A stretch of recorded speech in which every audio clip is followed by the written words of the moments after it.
4 முதலமைச்சர் வேட்பாளர்களை கண்ட தேர்தல் களம் என்று 1989 தேர்தல் களத்தை சொல்ல வேண்டும். எம்ஜிஆர் என்ற மக்கள் செல்வாக்கு மிக்க தலைவர் மரணமடைந்த பிறகு நடைபெற்ற தேர்தல் அது.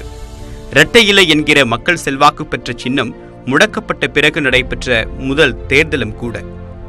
1973 திண்டுக்கல் நாடாளுமன்ற இடைத்தேர்தலில் மாயத்தேவர் தேர்ந்தெடுத்த காலத்திலிருந்து 1986 ஆண்டு நடைபெற்ற உள்ளாட்சி தேர்தல் வரை இரட்டை இலை சின்னம் அதிமுகவின் வலிமையான அடையாளமாக இருந்தது. அப்படி ஒரு சின்னமும் இல்லாமல், எம்ஜிஆர் போன்ற வசீகரமிக்க ஒற்றை தலைமையும் இல்லாமல் அதிமுக பிளவுபட்டிருந்த சூழ்நிலையில் வந்த தேர்தல் அது. அந்த தேர்தலில் காங்கிரஸ் கட்சி மிக துணிச்சலான முடிவு ஒன்றை எடுத்திருந்தது. ஆம், அதிமுக திமுக என்கிற மிகப்பெரிய காட்சிகளின் உதவியே இல்லாமல், அவர்களுடன் நேரடியாகவோ மறைமுகமாகவோ கூட்டணி வைக்காமல் தனித்து தேர்தலை சந்திக்கும் முடிவு அது. தமிழ்நாடு காங்கிரஸ் கமிட்டியின் தலைவரான ஜி.கே. மூப்பனாரை முதலமைச்சர் வேட்பாளராக முன்னிறுத்தி காங்கிரஸ் கட்சி தேர்தலை சந்தித்தது. அந்த தேர்தல் முடிவுகள் காங்கிரஸ் கட்சிக்கும் மூப்பனார் என்கிற தனி மனிதருக்கும் முக்கியமான திருப்பு முனையை ஏற்படுத்தியது. கழகங்கள் இல்லாத தமிழகம் என்கிற முழக்கத்தை சமீப காலமாக தமிழகத்தில் பலமுறை கேட்டிருக்கலாம். யார் இந்த முழக்கத்தை எழுப்புகிறார்கள் என்றால் உடனே நரேந்திர மோடி என்று பதில் வரும், அல்லது டாக்டர் தமிழிசை என்று பதில் வரும். இந்த இரண்டில் ஏதாவது ஒரு பதில் மட்டுமே கிடைக்கும். ஆனால் கழகங்கள் இல்லாத தமிழகம் என்ற இந்த முழக்கத்தை முதலில் முன்மொழிந்தவர் யார் தெரியுமா? மறைந்த பிரதமர் ராஜீவ்காந்தி. ஆம், அப்போதைய பிரதமர் ராஜீவ்காந்தி தான் கழகங்கள் இல்லாத தமிழகம் என்ற முழக்கத்தை முன்வைத்தார். அதேபோல காமராஜர் ஆட்சி அமைப்போம் என்ற முழக்கத்தை காங்கிரசார் அவ்வப்போது அவர்கள் நடத்தும் கூட்டங்களில் பேசுகிறார்கள். சில சமயங்களில் பாஜக தலைவர் டாக்டர் தமிழிசை சவுந்தரராஜன் கூட காமராஜர் ஆட்சி அமைப்போம் என்று கூறுவார்.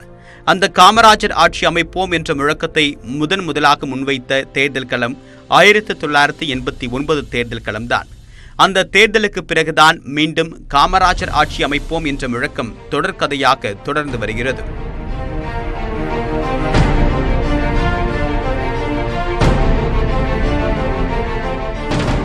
உண்மையில் 1967 காங்கிரஸ் தோல்வியடைந்த பிறகு காங்கிரஸ் கட்சி தனித்து போட்டியிடுவதை தவிர்த்தே வந்தது. அது இந்திரா காங்கிரஸாக இருந்தாலும் சரி, ஸ்தாபன காங்கிரஸாக இருந்தாலும் சரி, தனித்து போட்டி என்கிற முடிவை காங்கிரஸ் தலைவர்கள் எடுக்கவில்லை. இன்னும் சொல்ல போனால் 1971 தேர்தலில் தங்கள் அரசியல் பகையை தூக்கி எறிந்துவிட்டு காமராஜரும் ராஜாஜியும் கூட்டணி வைத்தனர். ஆனால் அந்த கூட்டணியே வெற்றி பெறாத நிலையில் திமுக அல்லது அதிமுகவுடன் கூட்டணி அமைத்து போட்டியிடுவது என்கிற ஆபத்தற்ற பாதையையே காங்கிரஸ் தேர்வு செய்தது. அண்ணா திமுகவை தொடங்கிய காலத்திலிருந்து கூட்டணி வைத்து போட்டியிட வேண்டிய கட்டாயத்திற்கு தள்ளப்பட்டது காங்கிரஸ். 1977 சட்டமன்ற தேர்தலில் கூட இந்திய கம்யூனிஸ்ட் கட்சியுடன் கூட்டணி அமைத்தே போட்டியிட்டது. அந்த தேர்தலின் முடிவில் 20% வாக்குகளை பெற்று 27 சட்டமன்ற இடங்களையும் பெற்றது.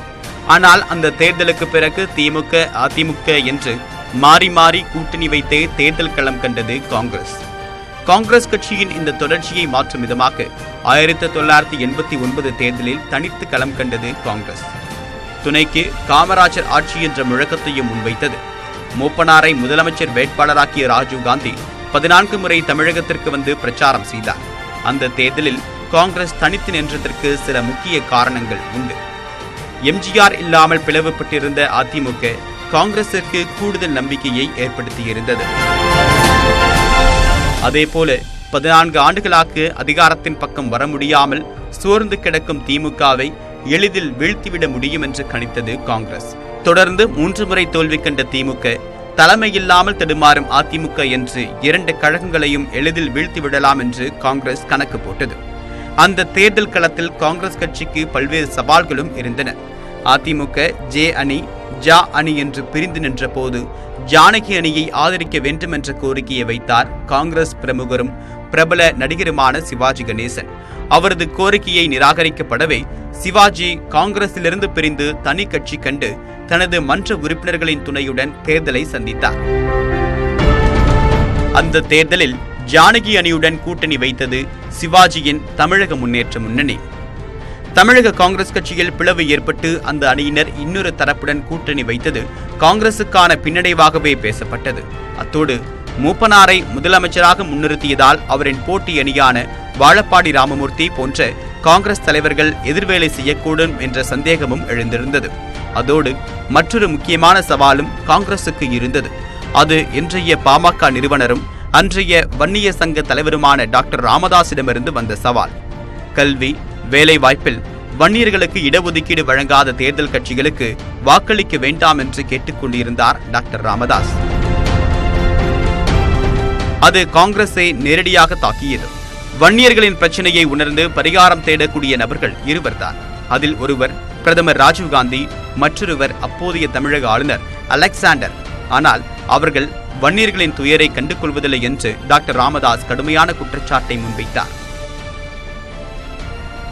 மாணிக்கவேல் நாயக்கர், விழுப்புரம் ராமசாமி படையாட்சி காலத்திலிருந்தே வன்னியர்களின் வாக்குகள் காங்கிரசின் வெற்றியை தீர்மானிக்கும் முக்கிய காரணியாக இருந்தன. அந்த வகையில் காங்கிரசுக்கு கிடைக்கக்கூடிய பாரம்பரியமான வன்னியர் வாக்குகள் பாதிக்கக்கூடிய அபாயமும் இருந்தது. தேசிய அளவிலும் காங்கிரஸ் கட்சி சில சவால்களை எதிர்கொண்டு இருந்தது. நீர்மூழ்கி கப்பல் ஊழல், போஃபர்ஸ் பீரங்கி ஊழல் போன்ற பல்வேறு ஊழல் குற்றச்சாட்டுகளில் ராஜீவ்காந்தி சிக்கியிருந்தார். அந்த சவால்களை எல்லாம் மீறித்தான் தமிழ்நாட்டில் தனித்து நிற்கும் முடிவை காங்கிரஸ் கட்சி எடுத்திருந்தது. அந்த தேர்தலின் முடிவில் 26 இடங்களில் காங்கிரஸ் கட்சி வெற்றி பெற்றது. காங்கிரசின் முதலமைச்சர் வேட்பாளரான ஜி.கே. மூப்பனார் பாபநாசம் தொகுதியிலிருந்து வெற்றி பெற்றிருந்தார். அந்த தேர்தலில் காங்கிரஸ் கட்சி 20% வாக்குகளை பெற்றிருந்தது. அந்த வாக்குகள் அனைத்தும் காங்கிரஸ் கட்சிக்கு கிடைத்த முழுமையான வாக்குகள். ஏனென்றால் காங்கிரஸ் கட்சியுடன் அப்போது எந்த பெரிய கட்சியும் கூட்டணி வைக்கவில்லை. அந்த வகையில் மூப்பனார் என்ற பிம்பம், ராஜீவ்காந்தி என்ற ஆளுமை, காங்கிரஸ் என்கிற பாரம்பரியமான இயக்கம் என்ற 3 அம்சங்களே காங்கிரசுக்கான வாக்குகளை திரட்டி கொடுத்தன. காமராஜருக்கு பிறகு ஒரு தலைவரை முதலமைச்சர் வேட்பாளராக நிறுத்தி காங்கிரஸ் சந்தித்த முதல் தேர்தல் 1989 சட்டமன்ற தேர்தல். அந்த தேர்தலின் பெற்ற தோல்விக்கு பிறகு எந்த ஒரு தேர்தலிலும் காங்கிரஸ் கட்சி தனித்து போட்டியிட விரும்பியதே இல்லை. 2014 மக்களவைத் தேர்தலில் தனித்து போட்டியிட வேண்டிய நிலைக்கு தள்ளப்பட்டதே தவிர தனித்து போட்டியிட காங்கிரஸ் கட்சி ஒருபோதும் விரும்பியதில்லை. அதேபோல தமிழக தேர்தல்களில் எந்த ஒரு தலைவரையும் முன்னிறுத்தி வாக்கு கேட்கும் முடிவை காங்கிரஸ் கட்சி எடுக்கவே இல்லை. 1991, 96, 2001 அதிமுகவுடன் கூட்டணி, 2004, 2006, 2009, 2011 திமுகவுடன் கூட்டணி என்றே தன்னுடைய கூட்டணியை அமைத்துக் கொண்டது காங்கிரஸ். இதில் ஒரே விதிவிலக்கு 2014 மக்களவைத் தேர்தல் மட்டுமே. அந்த வகையில் 1989 தேர்தல் காங்கிரஸ் கட்சியின் தேர்தல் அரசியலில் முக்கியமான திருப்புமுனை.